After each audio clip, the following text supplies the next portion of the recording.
بله، من بسیار خرد بودم که شامل مکتب شدم به سن 4 سالگی که مکتب اصلا 4 ساله رو نمیگیره. منم از این که پدرم استاد بود در اون زمان، من چون استعدادی که پدرم در وجود مدید من با خواهر که از من بزرگتر بود یک جای به مکتب شامل کرد و من در اول به مکتب بچه ها که به نام تجربه اینه بچه و دختر یک جای ما در اون مکتب درس خواندیم و با لباس بچگانه مکتب با لباس بچگانه به مکتب بچه ها شروع کردیم تا صنف 6 مکتب. صنفی های من همش پسر بودن، بچه ها بودن. با اونا زیاد آنس داشتم، هیچ تفاوتی وجود نداشت که من دختر هستم یا بچه.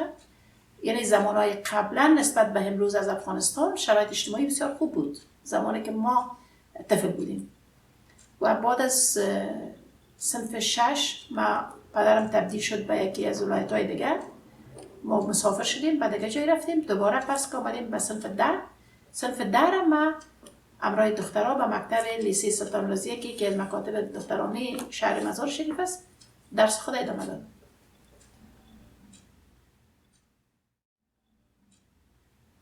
نه خیلی خواهران با لباس دخترانه رفتن، تنها من با لباس بچگانه. اول من به اون مکتب که رفتم خواهرای من با من یک جای به اون مکتب رفتن، یک جای ما شامل شدیم، به یک صنف مکتب می‌خوندیم، درس می‌خوندیم.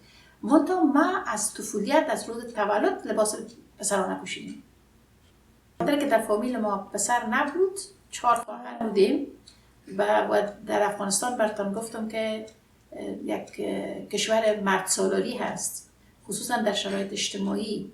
به اون خاطر پدرم چون اندیشه روشن داشت، اما نظر به شرایط اجتماعی من لباس بچگانه پوشاند. خاطر که در شرایط اجتماعی رشد پسر نسبت به دختر بیشتره.